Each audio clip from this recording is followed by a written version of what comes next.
वहीं दूसरी तरफ हम लोग बात करेंगे अनुच्छेद 14 की, जो मौलिक अधिकार की बात करता है, जो कहता है कि कानून सभी के लिए एक सम्मान होगा और कानून सम्मान संरक्षण देगा, जिसका तात्पर्य है कि कानून का नजरिया सभी के लिए एक जैसा होना चाहिए। भारत का कानून कभी भी व्यक्ति के आर्थिक, सामाजिक और राजनीतिक दर्जे के आधार पर निर्णय नहीं लेता है। इसलिए ये जरूरी है कि हम लोग न्याय को इस तरीके से उपलब्ध कराएं कि समाज के सभी वर्गों तक इसको हम सुनिश्चित कर सकें। जब हम लोग भारतीय कानून की बात करते हैं तो लोग कहते हैं कि हमारे यहाँ अंधा कानून है, और जब हम लोग बात करते हैं कानून अंधा है, दोनों की परिभाषाएं दोनों अलग अलग होती हैं।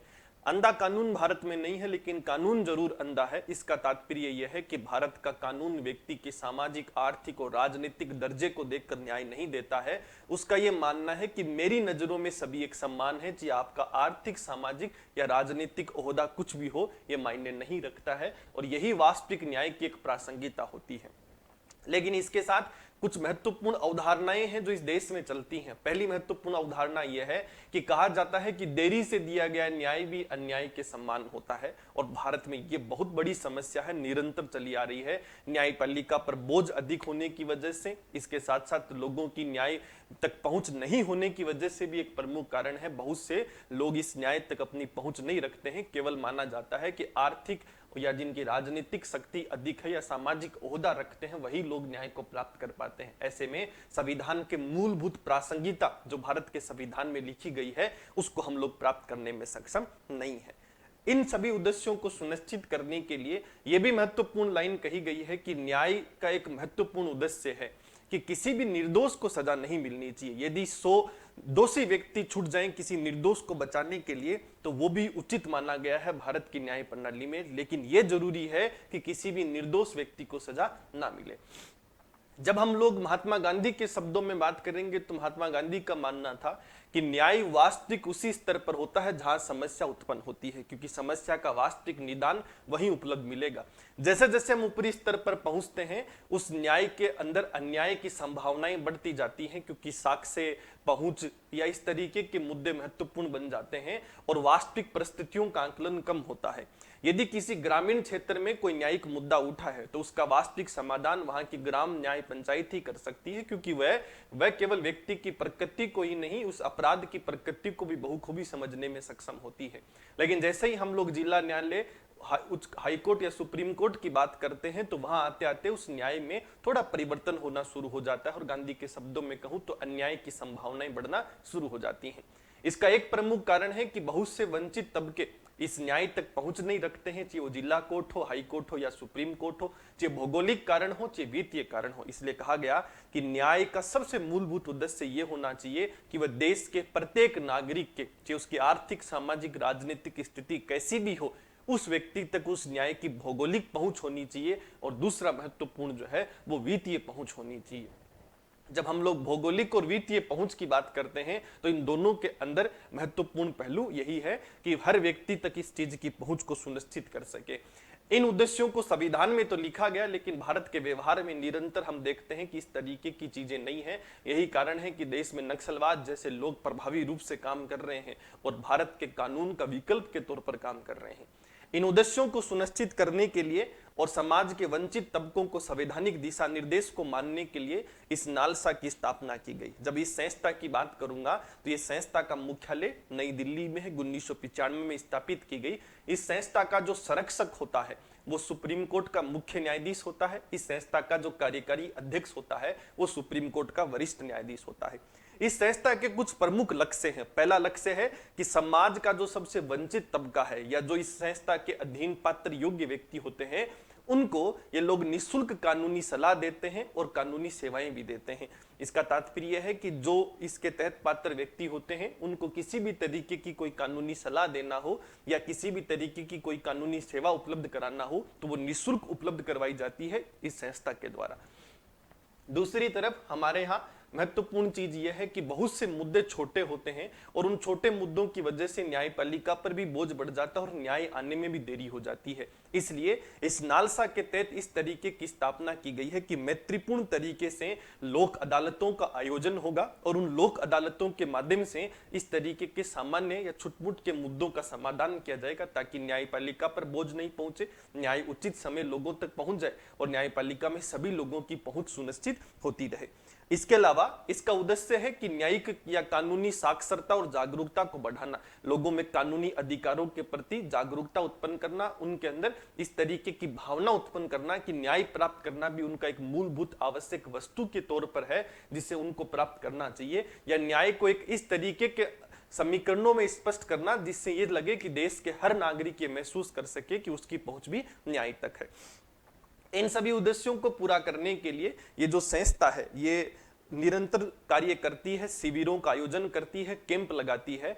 इसके अलावा बात करेंगे तो देश में झूठे मामलों की संख्या निरंतर बढ़ रही है और खास कर दहेज के मामलों में। तो नालसा के पास एक ऐसा अधिकार है, इस संस्था ने दिशा निर्देश जारी कर प्रत्येक जिला के स्तर पर एक 3 सदस्यीय समिति का गठन किया है। उस 3 सदस्यीय समिति का काम होता है कि दहेज से संबंधित जितने भी मामले होते हैं पहले उस समिति के समक्ष आते हैं, वह मूल्यांकन करती है कि मामला उचित है या अनुचित है। यदि उनको उचित लगता है तब वो इसको आगे बढ़ाते हैं, यदि वो झूठा लगता है तो उसको वहीं खारिज कर देते हैं। इसका प्रमुख उद्देश्य है कि न्यायपालिका में बढ़ रहे झूठे मामले और किसी भी निर्दोष को सजा ना मिल सके, इस तरीके की चीजों को हम लोग देखने के उद्देश्य से काम करते हैं। जब हम लोग इसकी बात करेंगे तो इस संगठन की जो प्रमुख कार्य प्रणाली है वो जाहिर सी बात है कि हर राज्य के अंदर फैलेगी, हर नागरिक तक पहुंचेगी, इसीलिए काम करेगी। तो नालसा के तहत क्या किया गया है कि भारत के प्रत्येक राज्य में एक राज्य विधि सेवा प्राधिकरण का गठन किया गया है। राज्य विधि सेवा प्राधिकरण का जो अध्यक्ष होता है वो हाई कोर्ट का मुख्य न्यायाधीश होता है। तो इसका केवल एक काम है कि जो नीतियां या जो निर्देश जो उद्देश्य नालसा के हैं, जो नेशनल हम लोग कह सकते हैं लीगल सर्विस अथॉरिटी के हैं, उन्हीं उद्देश्य दिशा निर्देश और नियमों की पालना करना, उन उद्देश्यों को आगे बढ़ाने का काम जो है वो प्रत्येक राज्य में राज्य विधिक सेवा प्राधिकरण करता है। दोनों मिलकर प्रत्येक जिले के अंदर प्रत्येक स्तर पर, पंचायत तहसील के स्तर पर, ग्रामीण स्तर पर निरंतर लोक अदालतों की स्थापना करते हैं। उन लोक अदालतों के माध्यम से छुटमुट के जितने भी मुद्दे हैं उनको मैत्रीपूर्ण तरीके से समाधान करने की कोशिश करते हैं ताकि लोगों की न्याय तक पहुंच को बढ़ाया जा सके। दूसरा, लोगों में कानूनी साक्षरता और जागरूकता को बढ़ावा देने के लिए जरूरतमंद या पात्र व्यक्ति जो होते हैं उनको निःशुल्क विधिक सहायता उपलब्ध कराना और निःशुल्क सेवा उपलब्ध कराने के उद्देश्य से ये कार्य करते हैं। इनके अलावा जब हम लोग बात करेंगे तो ये कमजोर वर्ग के अंदर इस तरीके की भावना को उत्पन्न करते हैं कि जो न्याय है वो आपके द्वार तक पहुंचेगा, बस आपको केवल ये महसूस करने की आवश्यकता है कि उस न्याय तक आपकी भौगोलिक और वित्तीय पहुंच है और उन चीजों का लाभ उठा सकें।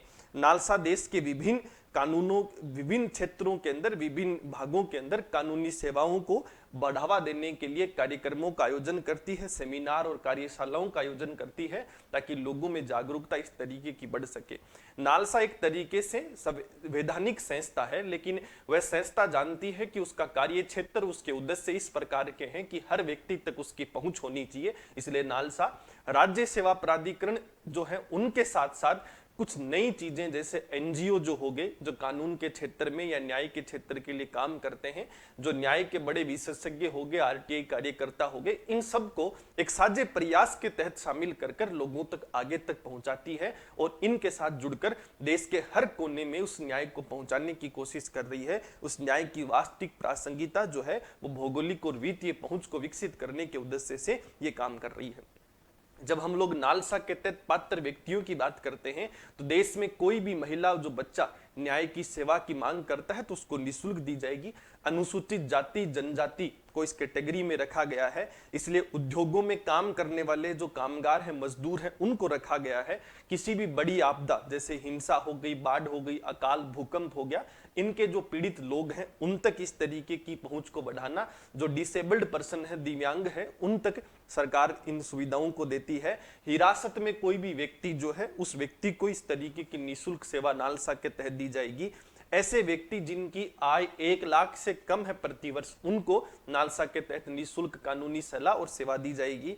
और कोई भी व्यक्ति जो मानव तस्करी का शिकार है या बंधुआ मजदूरी का शिकार है, उनको इस तरीके की सहायता उपलब्ध कराई जाएगी। तो एक पात्र सूची है, उस पात्र सूची के तहत इतने लोगों को नालसा, राज्य सेवा प्राधिकरण और उनके साथ मिलकर जो एनजीओ, आरटीआई कार्यकर्ता, न्यायिक कार्यकर्ता काम करते हैं, ये मिलकर निःशुल्क कानूनी सलाह देते हैं और निःशुल्क कानूनी सेवा उपलब्ध कराते हैं, ताकि हर व्यक्ति को हम संवैधानिक उद्देश्यों को पूरा कर सके और हर व्यक्ति को ऐसा महसूस हो सके कि न्याय उसकी भौगोलिक और वित्तीय पहुंच में है और न्याय भी उसकी एक मूलभूत आवश्यकता है, इसे उसे वंचित नहीं किया जाना चाहिए, ताकि भारतीय लोकतंत्र में हर नागरिक का विश्वास निरंतर बढ़ता रहे। इस तरीके की खबरों का विश्लेषण आपकी परीक्षाओं के लिए उपयोगी है। इनको निःशुल्क प्राप्त करने के लिए देखते रहिए नॉलेज कॉर्नर।